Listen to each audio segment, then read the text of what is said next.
Buenas noches de nuevo y bienvenidos pues a nuestra lección de este tema, la cristología. Y vamos a hablar de estos dos temas o este tema que también es muy importante para nuestro crecimiento espiritual en cuanto al estado de humillación y de exaltación de Cristo.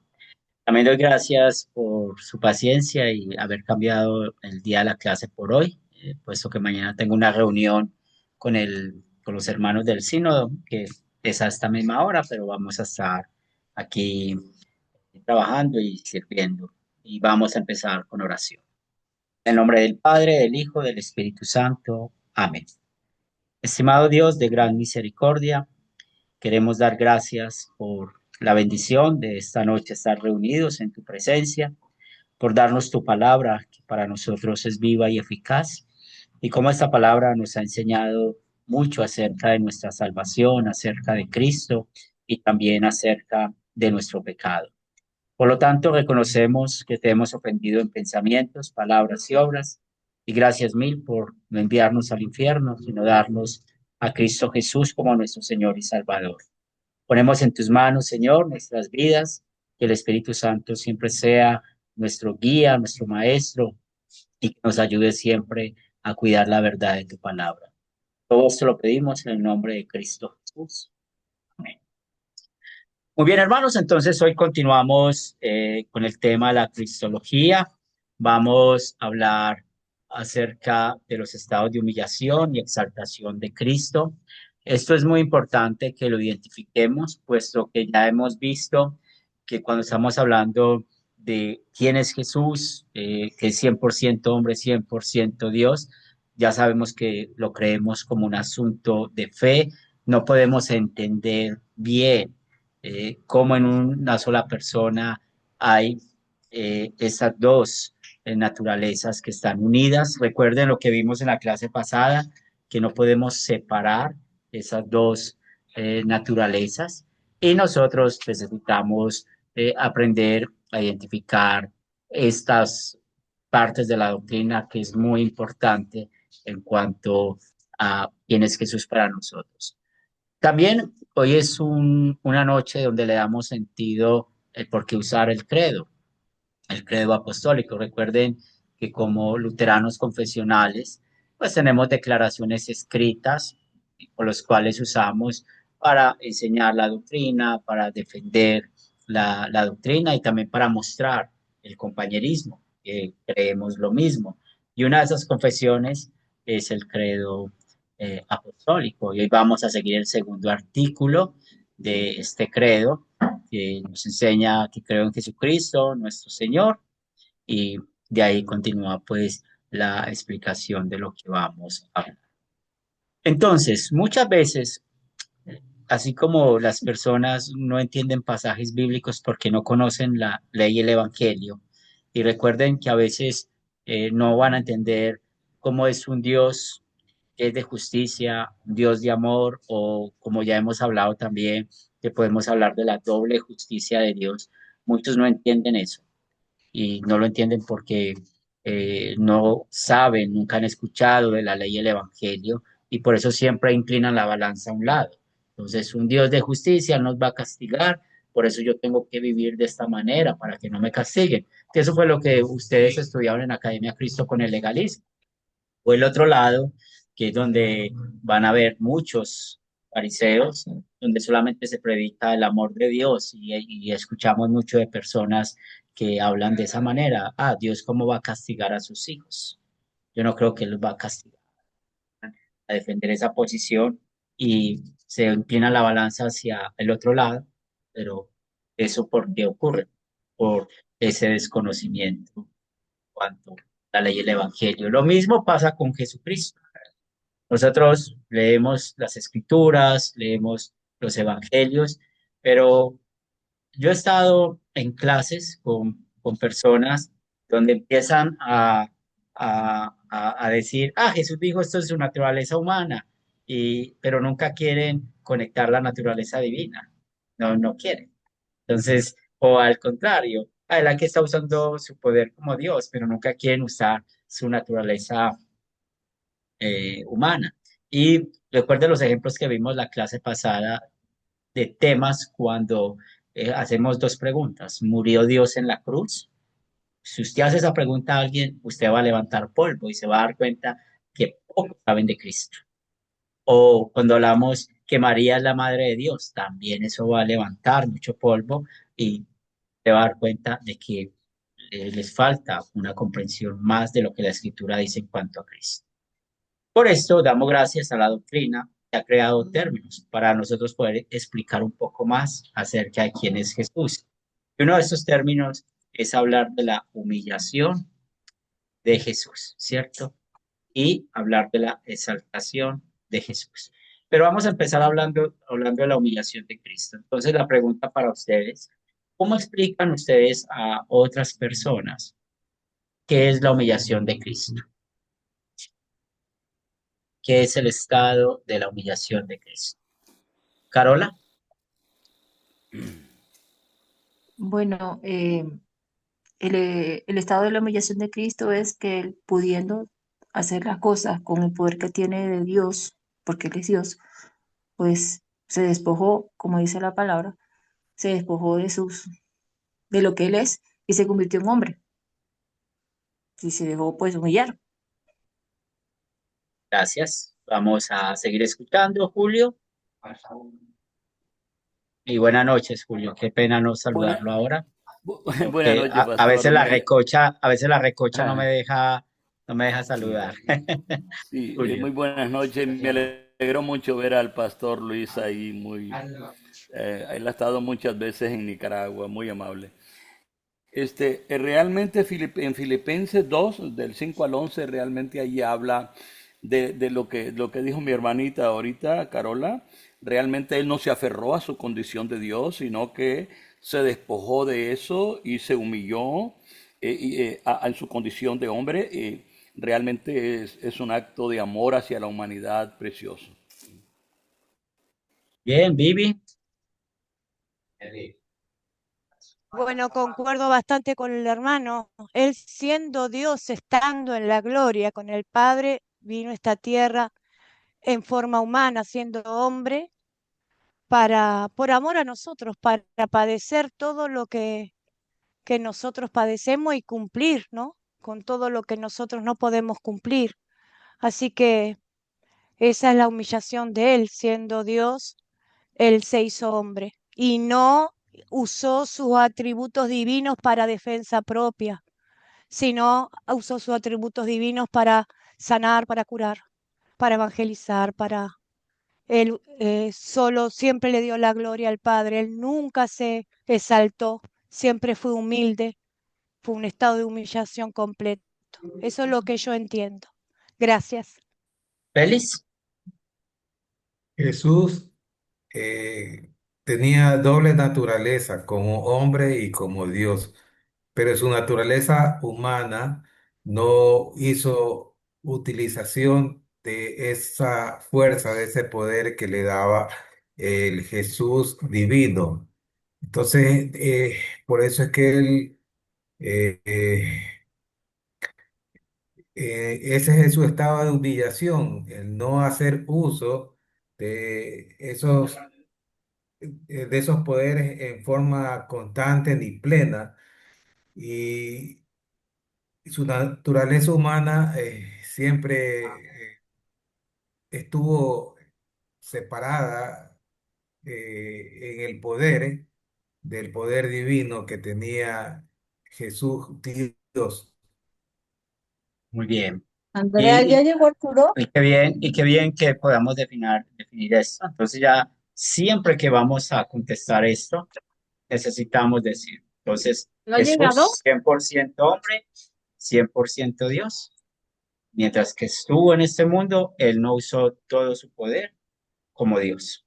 Y eso es muy importante que nosotros podamos identificar. ¿Por qué? Porque hay pasajes bíblicos que vamos a tener que explicar esto para poder tener un buen entendimiento. Si ustedes recuerdan la clase pasada que vimos cómo se comunican las dos naturalezas de Cristo, y acuérdense que estuvimos hablando el genius idiomático, o sea, de cómo la Biblia usa con las palabras esa comunicación que hay entre las dos naturalezas.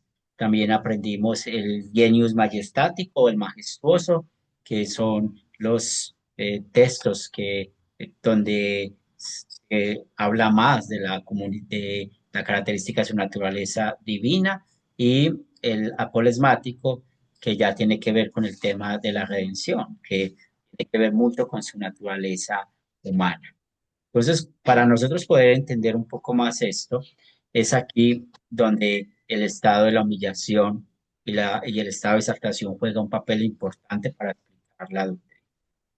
Este estado de humillación, como ustedes lo pudieron leer en el libro, también se llama estado de exinación, ¿cierto? Y es una manera de explicar con palabras qué consiste esto. Aunque nunca usamos esos términos, porque ustedes saben que entre más sencillamente expongamos la doctrina, pues va a ser más fácil para nosotros enseñarlo o darnos a entender. Pero pero ustedes con esta palabra ya están aprendiendo acerca de que van a encontrar personas que pueden usar esos términos si ustedes saben de qué está hablando. Y por eso es muy importante que ustedes noten cómo en este curso no se habla de pasos, sino que se habla de estados, ¿cierto? Todo lo vivió en la vida, porque si hablamos de pasos, vamos a querer mostrar de que hubo momentos en los cuales Jesús vivió más humillación que otros, pero no fue así. Desde que vino a este mundo, y desde cuándo, desde la concepción hasta la tumba. Entonces, desde la concepción hasta la tumba, Jesús siendo 100% hombre, 100% Dios, pues él no usó todo su poder como Dios. Eso es muy importante que nosotros lo entendamos. Y bueno, pues un teólogo como Pablo nos explica muy bien eso. Y recuerden que Julio citó el pasaje que tenemos de Filipenses 2, del 5 al 8. Y este texto de Filipenses, lo leemos hasta el 11, vamos a poder ver los dos estados, pero como estamos hablando ahora del estado de humillación, pues dice: haya pues en vosotros este sentir que hubo también en Cristo, el cual siendo en forma de Dios, entonces aquí él está citando que Jesús es Dios, o sea, su naturaleza divina, no estimó el ser igual a Dios como cosa que aferrarse, sino que se despojó a sí mismo tomando forma de siervo. Y nosotros, como estudiosos de la Biblia, entonces ya sabemos las dos naturalezas de Cristo. Pablo las está citando acá. Él es Dios y tomó forma de ¿qué? De siervo, semejante a quién? A los hombres. Y aquí estábamos hablando de su naturaleza ¿qué? Humana. Pero Pablo ya explica qué pasó con esa naturaleza humana. Entonces, estando en condición de hombre, se humilló a sí mismo, haciéndose obediente hasta la muerte y muerte de cruz. Entonces, al usar esta palabra, se humilló a sí mismo, estaba mostrando Pablo este estado de Jesús. Y ya sabemos que va desde su concepción hasta su muerte.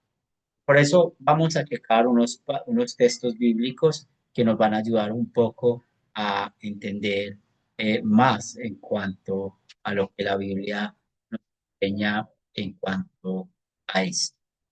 Por eso, como empieza el libro, esta sección, y es muy interesante porque va al tema importante de la redención de Cristo. Entonces, ¿por qué los enemigos pudieron crucificar a Jesús? Solamente piensen en otros pasajes en los cuales Jesús escapó, que lo quisieron apedrear muchas veces, lo quisieron tirar por un barranco, que quisieron muchas veces desaparecer a Jesús, pero no era ese el momento. Jesús muchas veces, por mostrando que Él es Dios, pues él escapó, él huyó. Pero en este caso, cuando llegó el Jueves Santo, Getsemaní, ¿por qué ellos pudieron crucificar? La respuesta que da nuestro estudio es muy sencillo, está conectado con el estado de humillación, porque Jesús lo permitió. Es donde vemos que esto fue una obra voluntaria de Jesús. Por lo tanto, si ustedes recuerdan, en el estudio no podemos hablar de, ay, qué pesar de Jesús, pobrecito Jesús, todo lo que sufrió. No, porque él lo hizo voluntariamente. Él sabía que en su estado de humillación tenía que sufrir todo esto por amor a usted y por amor a mí. Una vez escuché un sermón sobre un Viernes Santo y muchas veces muchos predicadores llaman el Viernes Negro porque Jesús dio ese día. Y para muchos es un día de mucha tristeza. Y bueno, Dios castigó a su hijo y sí, es algo que eso produce tristeza, pero cuando nosotros entendemos la ley y el evangelio, pues Jesús en su estado de humillación, él vivió esto como un acto de amor. Entonces nosotros simplemente necesitamos dar gracias a él porque el único que podía soportar esto fue Jesús. Por eso hay textos que son muy importantes que nosotros necesitamos identificar en cuanto a eso. Porque no podemos olvidar que Jesús, y lo explicaron ahorita Vivi, lo explicó muy bien, en cuanto él tenía que ir a la cruz y pagar por nuestros pecados, de sufrir el castigo de la muerte. Y él realmente sufrió este dolor que nosotros merecemos sufrir por el pecado. Y por eso nosotros necesitamos cuidarnos de pensamientos que han hecho daño a la doctrina de Cristo. Y hay un error que muchos hablan, que es el kenosis.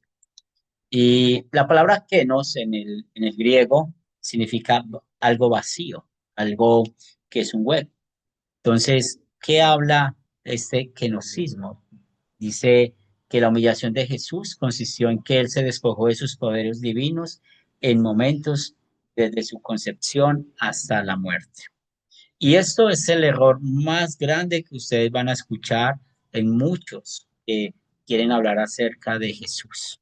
Yo lo he escuchado en sermones de predicadores evangélicos, yo lo he escuchado en conferencias y esto es lo más típico que van a escuchar. Y mire, si no escuchamos bien, nosotros vamos a caer en el mismo error, ¿cierto? Entonces, la humillación de Jesús consistió en que se despojó de sus poderes divinos en el momento de su concepción hasta su muerte. Es decir, el problema grande aquí no es solamente el de haberse despojado de sus poderes divinos, sino que hay un problema más grande. ¿Y cuál es el problema más grande? ¿Quién de ustedes ha identificado el problema grande que hay acá cuando se dice que se despojó de sus poderes divinos? Un problema mucho más grande. ¿Cuál es? ¿Vivi? El despojarse, él no se despojó, él siempre fue Dios.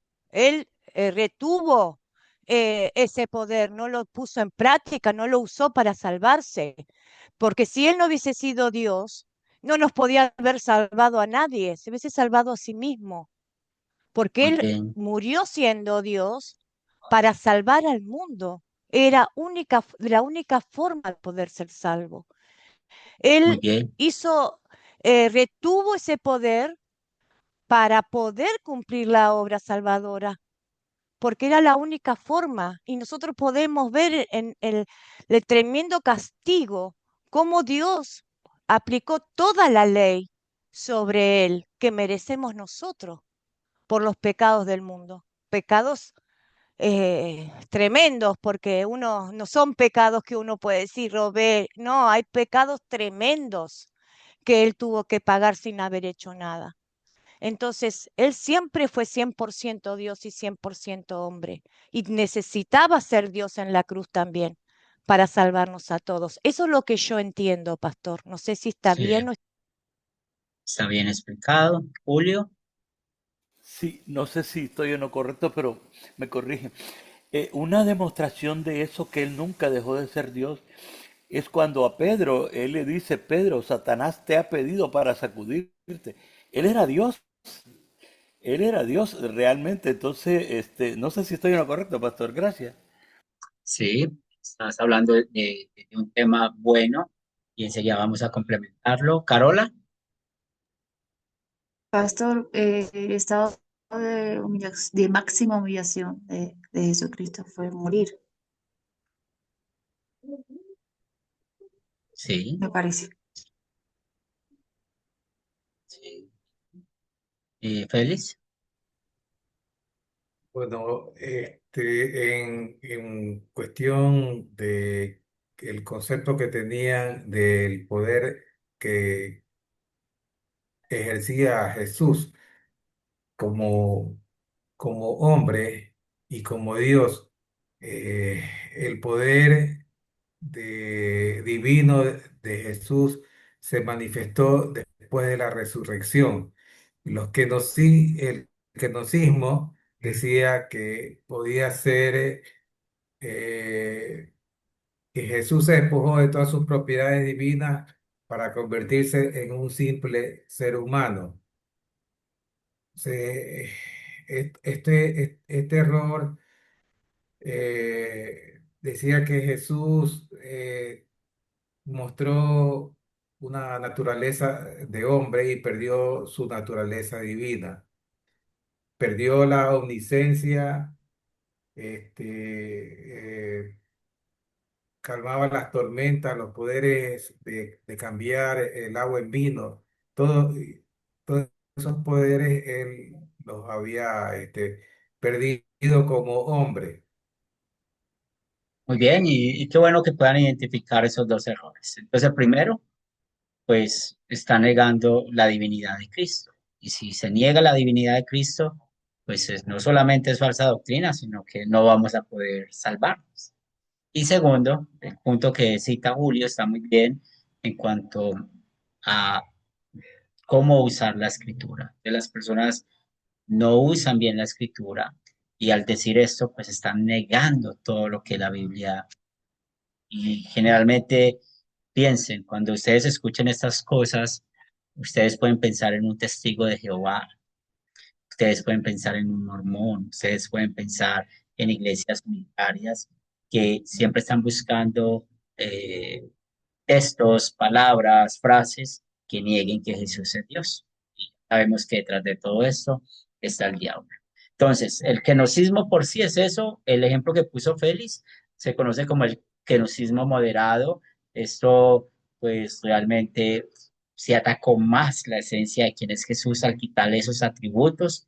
Si nosotros recordamos por qué creemos que Jesús es Dios, en las clases pasadas, recuerden que hablamos de todos los atributos divinos que aprendimos de Dios y realmente los tiene, con los evangelios los podemos demostrar. Y el otro enocismo, porque eso va creciendo y el diablo hace crecer más esto, es el extremo, donde dice que Jesús se despojó de todas sus propiedades divinas para convertirse en un simple humano. Y nosotros cuando escuchemos esto, no solamente quitan la esperanza, sino que ya vamos identificando qué dicen. Pero vuelvo y les digo, yo he escuchado esto de pastores evangélicos. Entonces imagínense hasta el nivel donde llegan, que casi pueden estar negando lo mismo que niega un testigo de Jehová, lo mismo que niega un mormón, que Jesús es Dios. Y nosotros por eso necesitamos tener oídos bien, bien afinados para cuando estamos escuchando esos conceptos. Carola. Pastor, yo he escuchado de los católicos que ellos dicen que Jesús es Dios y María es la madre de Dios. O sea, como poner a María superior a Dios. Entonces, Sí, pues, pues es, o sea, sí, obviamente Jesús es Dios, 100% Dios y 100% hombre. sí, Las dos, las dos sí, cosas. sí. Y ya sabemos el problema, ¿cierto? El problema, y lo Sí, estudiamos cuando hablamos del tema del pecado. Entonces, sí. cuando hablamos del tema del pecado, como el catolicismo romano, pues creó ese término, la Inmaculada Concepción de María, ¿sí? Para mostrar de que ella fue concebida también sin pecado. Y es ahí donde no solamente está la falsa doctrina, porque Entonces María tampoco tuvo pecado original al igual que Jesús, porque ahí fue donde hablamos de ese tema, del pecado original, porque Ujú, para ellos María no tuvo pecado original. Y el problema de la Iglesia de Roma, pues lo identificamos bien en cuanto al papel de María con la idolatría como mediadora. Entonces, por eso hay personas que no les gusta. La oportunidad que yo he tenido de dar clases en la Academia Cristo, cuando una vez enseñé el Dios verdadero, que habla de este tema, había un paisano venezolano que tenía ese problema. Entonces, él dijo que él dejó de ser católico romano por esto, pero cuando estaba con nosotros ya criticó la postura de nosotros en cuanto a eso. Prácticamente creo que esa fue su última clase que él estuvo con nosotros. Él dijo, yo no acepto que digan que María es madre de Dios, pero él nunca pudo entender con una fe humilde de que no estamos hablando de ujú. María, sino del mismo Jesús. Pero eso es un tema muy bueno para identificar y poder hablarlo con católicos. Vivi. Sí, el otro problema es que realmente todavía no tienen claro bien la resurrección de Cristo. Hay muchas iglesias que todavía lo tienen crucificado. Él murió. No hay una resurrección plena. Eso también es importante, que Él no solamente que está vivo, que tiene cuerpo y está vivo, y aparte tenemos la promesa que vuelve como rey ya con todo su poder para juzgar. Y el otro tema es que María, también hay una creencia que María siempre fue virgen, a pesar de haber parido naturalmente, ella siguió siendo virgen y los hermanos de Cristo eran hermanos de la vida, no eran hermanos propios. Entonces Sí. ella se casó con José, pero nunca tuvo familia. Entonces hay muchos errores, hay mucha confusión, que la verdad que es mucho, o tema, mucha tela para cortar, diría acá, para explicar y explicar. Así que gracias, Sí. pastor, por esto. Pero lo grave, nosotros podemos identificar eso con el catolicismo romano, por ejemplo, lo que habla de la resurrección. Pero lo grave es que ustedes van a escuchar de personas que se llaman luteranos y no creen en la resurrección de Cristo. Y por eso recuerden que hemos hablado de un grupo que para nosotros no deberían de llamarse luteranos, que es la Federación Luterana Mundial. Ellos están en casi todas partes y tal vez ellos son un número grande, más de grande de todos los luteranos que puedan haber en el mundo, pero ellos no tienen un control de la doctrina. Por eso es muy común ustedes poder escuchar un pastor allá niegue la resurrección de Jesús. Y yo tuve esa experiencia aquí y bueno, en Santa Marta, Luis, se me ha olvidado contar esa historia. Hay un pastor pensionado, hablo del misionero Luis porque su familia vive en Santa Marta. Y hay un pastor pensionado de la Federación Luterana Mundial y él me contactó para, él quería trabajar con nosotros, todo esto, pero cuando nos sentamos a hablar de la doctrina fue algo, una buena experiencia para mí, pero él se dio cuenta inmediatamente de la diferencia grande que teníamos y sobre todo con los milagros de Jesús, porque tenía muchos problemas con los milagros de Jesús en cuanto a esto lo que estamos viendo, las dos naturalezas. Y es una persona muy, muy emotiva, muy chévere para conversar, para hablar. Y así como conversamos por unos días, pues igualmente quedamos en eso. Y él, no sé si todavía vivirá en Santa Marta, pero él estaba muy interesado en eso. Entonces, mire que eso es muy cercano a nosotros y es donde necesitamos tenerlo.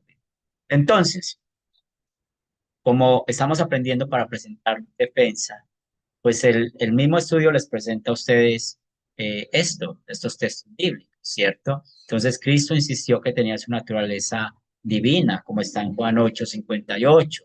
Él mostró que hacía la obra de Juan, en San Juan 5:17. Él mostró su atributo de omnisciencia, el ejemplo de cómo calmó la tormenta.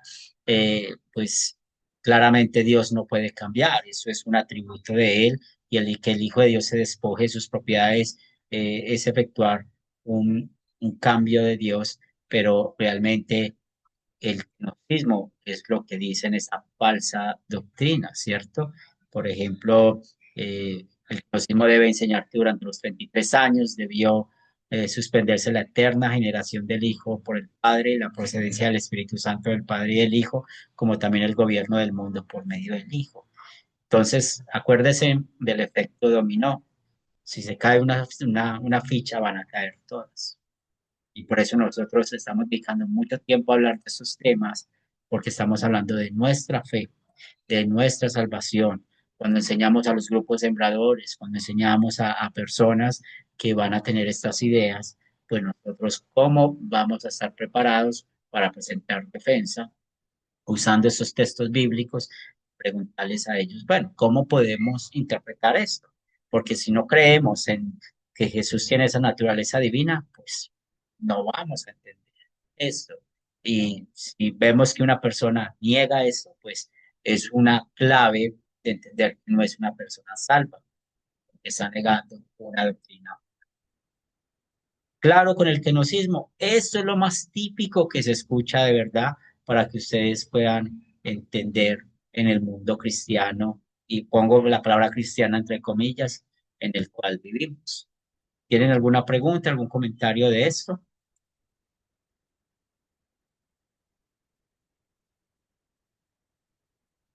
Entonces, como nosotros hablamos seriamente de lo que la Biblia nos dice, y otra vez usando el credo, está hablando de la concepción por el Espíritu Santo que nació de la Virgen María. Es muy interesante también que pensemos en las cosas que hemos escuchado. Pues si yo no podemos ir más allá de lo que la Biblia dice. Muchos han querido poner ejemplos de cómo fue que María tuvo a Jesús y después quedó virgen, ¿cierto? Porque eso es un milagro de que María haya tenido a Jesús, o sea, haya concebido a Jesús, haya tenido a Jesús y luego quedar virgen, como Dios entregársela a su esposo José virgen. Pero uno a veces empieza a escuchar algunos ejemplos y hay que tener cuidado con esos ejemplos. Como yo he escuchado aún de luteranos poner el ejemplo como una, cuando se infla una bomba o una gota de agua y se pasa un alfiler y luego se puede reparar. Lo he escuchado mucho con la gota de agua, ¿cierto? Como si usted metiera un alfiler dentro de la gota de agua, luego sacas el alfiler y continúa la gota de agua. Pues a la razón, para mí funciona muy bien ese ejemplo, pero no podemos ir más allá de lo que la Biblia nos dice. Sencillamente es un milagro que viene de parte de Dios. Entonces, con eso hay que tener mucho cuidado, porque ahorita Carol habló de un tema que siempre nos va a rodear, que María siempre virgen, ¿cierto? Entonces, nosotros necesitamos simplemente por fe decir eso, pues porque es virgen, pues ya sabemos. Primero, por la profecía de Isaías 7:14, es un texto bíblico que cada uno de nosotros necesitamos saber de memoria, porque allá Isaías dice, bueno, y una virgen va a concebir. Y luego vemos en Mateo y los evangelistas como muestran que en verdad María era virgen. Y esto, cuando hablamos de la concepción del Espíritu Santo, pues ustedes, ¿cómo explican a las personas el por qué Jesús fue concebido por el Espíritu Santo? ¿Cómo lo explican?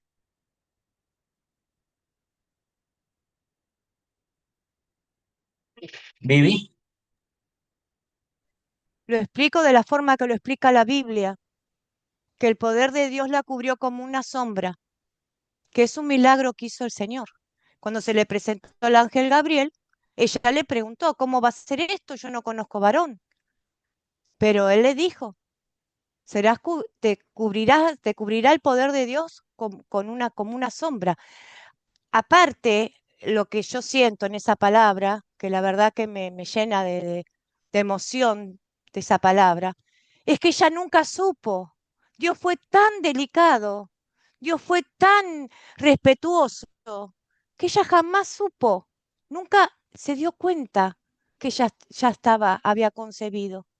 Entonces, ahí podemos ver el amor, la delicadeza, el respeto del Señor, el milagro que Dios hizo. ¿Cómo iba a nacer Jesucristo, el Hijo de Dios, si no era concebido por el Espíritu Santo de Dios? Era imposible.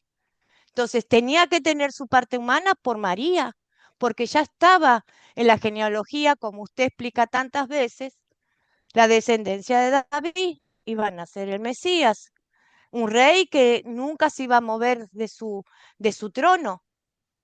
Y José también era de la descendencia de David.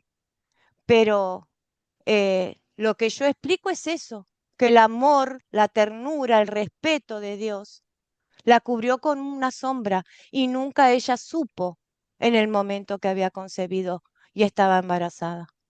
Así que explico de esa manera, como lo dice la palabra, que el ángel lo que le dijo el ángel.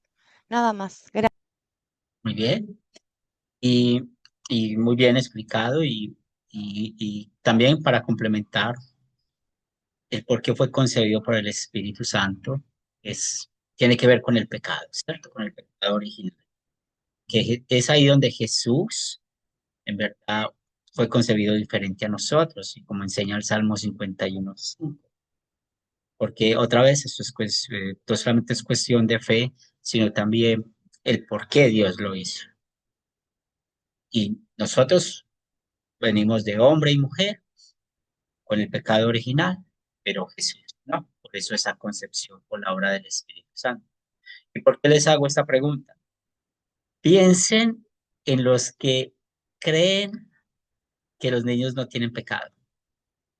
Piensen en eso. Miren la doctrina tan fundamental que están negando al decir que un niño no tiene pecado. Ya que ese niño también tuvo que ser concebido por el Espíritu Santo, para que ese niño no tenga pecado. Y la Biblia no nos enseña eso. Que la Biblia del único que nos habla que fue concebido por el Espíritu Santo es nuestro Señor y Salvador Jesucristo. Entonces, eso es muy importante que nosotros lo podamos eh, notar, porque eso es lo que a nosotros nos salva, la confianza en lo que Dios nos dice en su palabra. Entonces, ¿cómo vemos el estado de humillación de Jesús, siendo 100% hombre, 100% Dios? Pues lo vemos desde el momento que está en el vientre de María. Entonces, ¿cómo un bebé sobrevive estando dentro del vientre de una mujer?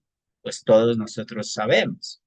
Está conectado por el cordón umbilical y por ahí pasa el alimento del bebé. Por eso es la manera en que Jesús también fue cuidado. Es decir, que él siendo Dios, él no usó ahí su poder como Dios, sino que él dependió del cuidado de María. Como dice el Evangelio, pues, le cambió los pañales. También recuerden cuando lo llevaron a los 12, cuando tenía 40 días de nacido, que lo llevaron al templo, ¿cierto? Entonces ahí vemos cómo Jesús tuvo el cuidado de sus padres, no solamente en lo material, sino también en lo espiritual. También cuando a los 2 años que Herodes mandó a matar los niños, mire que Jesús, siendo niño, él pudo usar su poder como Dios. Inclusive hay un sermón que yo conozco hace años del Adviento que habla de la preparación de la Navidad y, y ese sermón habla mucho del Dios niño, el Dios niño, y es una bella exposición de quién es Jesús. Y pues mire, Jesús, de quién dependió del cuidado ahí, no solamente del ángel que le dijo a José, pero quién cuidó a Jesús, hablando humanamente, José, creyó al ángel y huyeron. También podemos ver que nosotros necesitamos saber que después de los 12 años no sabemos nada de Jesús. Entonces tengamos cuidado con lo que dicen los falsos maestros o los falsos libros en cuanto a eso, de que él estuvo en Egipto aprendiendo lo que hemos escuchado, magia negra, o que él fue muy diferente, pero son cosas que vienen del diablo. Sencillamente, ¿qué dice la Biblia? que Jesús fue creciendo en obediencia, no solamente a sus padres, sino también al Padre Celestial. Entonces Jesús dependió de un todo por un todo, como depende un bebé, como depende un niño que está pues bajo la potestad de sus padres, y por algo también lo llamaron el carpintero, fue identificado con su padre que era carpintero, él también. Entonces vemos todo esto en Jesús. Por eso también entiendan esto. Era tan difícil para muchas personas y gracias a Dios a usted y a mí no nos tocó ese tiempo, que aparezca un vecino con el cual estamos jugando, compartimos, y después el vecino empieza a decir, yo soy el Mesías, yo soy el Cristo. Pues yo también hubiera hecho como los hermanos de Jesús. Diría que él estaba loco. Yo no hubiera creído en él. ¿Y por qué? Porque vemos que era una persona común y corriente, pero ya sabemos que su esencia era sin pecado, porque era un niño que también es Dios. Es muy importante que podamos entender esto. También, de nuevo, tengamos cuidado con el nacimiento virginal del Espíritu de Cristo, que también a veces hay explicaciones que es mejor no compartir. Una nota de versiones de Biblia, de Isaías 7:14. Generalmente todas las versiones traducen como virgen, pero a veces hay versiones que traducen como doncella, pero la palabra doncella tiene otro significado a veces en el español. Entonces hay que tener mucho cuidado con esas versiones porque a veces esas versiones son hechas por personas o por grupos que quieren defender cierta doctrina, y muchas veces lo usan para defender de que María no era virgen. Y eso ha pasado, eh, eh, unas que usan eso. Por eso hay versiones que es bueno que ustedes las conozcan. Hay una que se llama la Peshita, y eso pues dicen que son muy fieles al hebreo. Versiones como esas usan esos términos, pero cuando usted ve quién está detrás de las versiones, son personas que no creen que Jesús es Dios, fue concebido por el Espíritu Santo. Entonces, hay que tener mucho cuidado con las palabras. ¿Se acuerda lo que vimos en las primeras clases del fundamento de las escrituras, dejar que ellas se interprete a sí misma? Las palabras hay que ponerle mucho cuidado, porque a veces hay versiones que dan eh, malas interpretaciones. También en cuanto a la vida de Jesús, ya sabemos que en cuanto a su niñez no sabemos nada, y Lucas capítulo 3 versículo 23 nos dice que Jesús cuando empezó su ministerio tenía 30 años. Luego Pablo nos explica en los Corintios de que él se hizo pobre, o sea, la manera en que Jesús vivió. Él, como vemos, hay textos bíblicos de que él tenía hambre, él tenía sed, él realmente pues él vivió muchas cosas como las vivimos nosotros. Nosotros, hablando materialmente, somos más ricos que Jesús. Tenemos un techo, él no tenía dónde recostar su cabeza, como lo explicó, y todo esto lo hizo pues en su estado de humillación. También es muy importante de que hay textos donde estudiamos la clase pasada, que Él es también creador y sustentador, pero Él da la gloria al Padre por eso.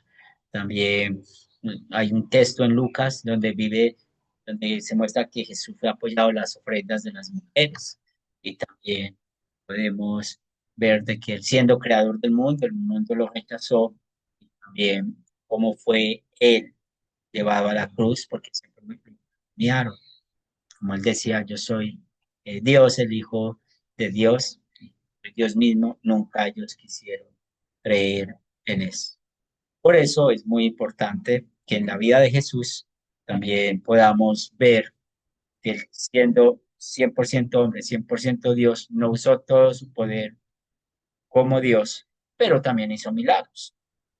Sanó enfermos, resucitó muertos, expulsó demonios, y se abstuvo de usar poderes para responder a sus enemigos.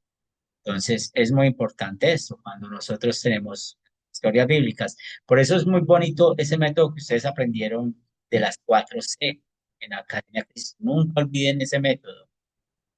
Tanto que casi todos usamos ese método para nuestros sermones. Tanto que es muy importante porque cuando tenemos bien claro este método, podemos identificar todas estas cosas. Un tema de, de calmando la tempestad. Entonces, las preguntas nos pueden llevar a eso. Pues, ¿dónde vemos el amor de Dios acá? Tenemos la respuesta. ¿Y qué mejor respuesta que poder mostrar Jesús siendo 100% hombre, 100% Dios?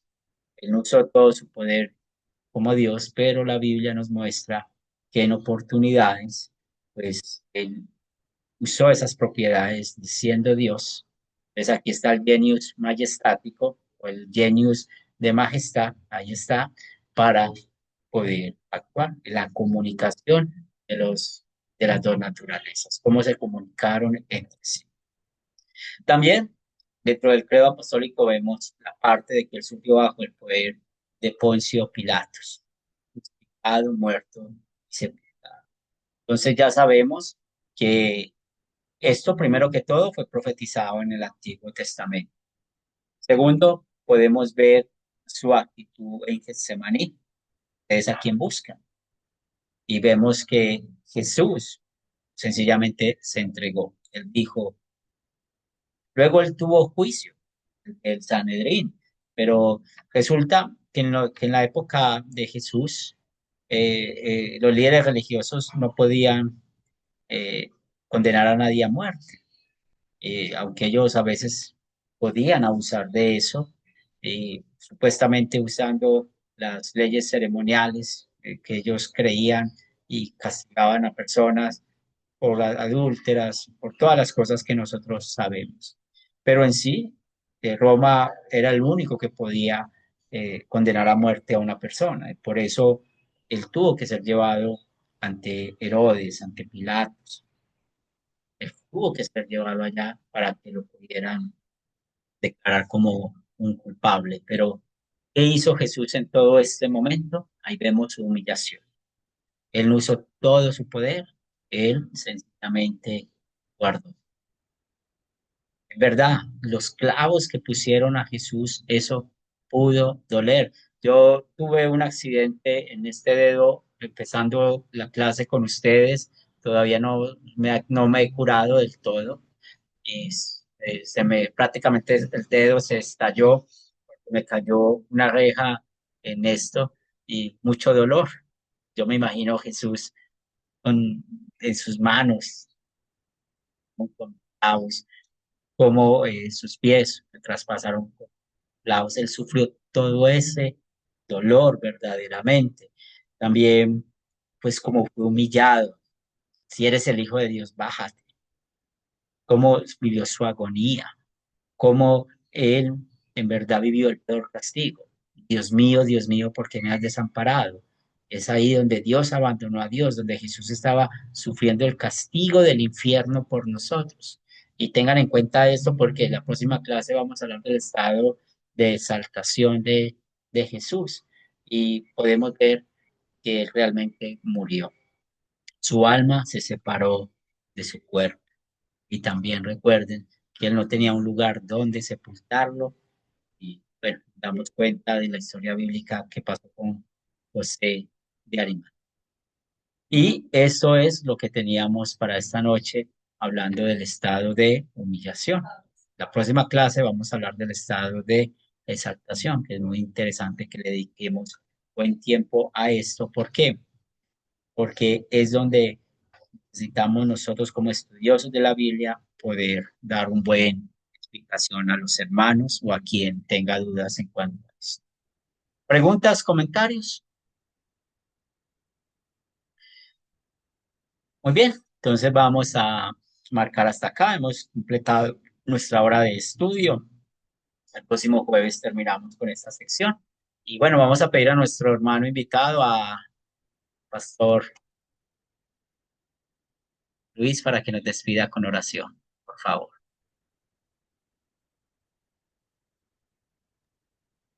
Gracias, Henry. Vamos entonces a orar. Bueno, Padre Celestial, te damos tantas gracias por tu amor hacia nosotros, un amor que jamás podremos entender, pero sí podemos disfrutar, Señor. No podremos entender cómo tú en la perfección tú te pudiste despojar de forma voluntaria y viniste a servirnos a nosotros, Señor, a tomar el sufrimiento que nos merecíamos cada uno de nosotros. Pero esa exaltación, Señor, muestra el profundo amor. Muestra nuevamente lo grande que tú eres. En la cruz se muestra tu gloria completamente, tu justicia y tu amor en un solo acto para salvarnos. Gracias, Padre. Permite que este acto también nos permita a nosotros tener la misma actitud que tuvo tu Hijo Jesucristo, en la cual nosotros, Señor, nos sometemos directamente a ti y podemos también servir a todos tus hijos. Ayúdanos a crecer en la palabra, Señor, en esta actitud y también, bueno, protégenos contra todo mal, también a nuestra familia. Envía una doble porción de tu Espíritu Santo para que cada día, Señor, podamos crecer para la gloria de tu nombre. En el nombre de Cristo Jesús. Amén. Amén. Amén. Amén. Bien, Amén. hermanos. Gracias por estar aquí. Amén. Dios les bendiga. Seguimos en Amén, contacto. amén. Bendiciones a todos. Bendiciones, Bendiciones. Pastor Luis. Bendiciones. Hasta luego. Gracias por la Bendiciones. oración. Nos vemos el jueves si Dios quiere. Bendiciones. Saludos a todos. Hasta luego, Pastor Juan. Saludos. Bendiciones. Buenas noches a todos. Buenas Dios los noches. Buenas bendiga. noches. Hasta la próxima. Hasta la próxima. Bendiciones.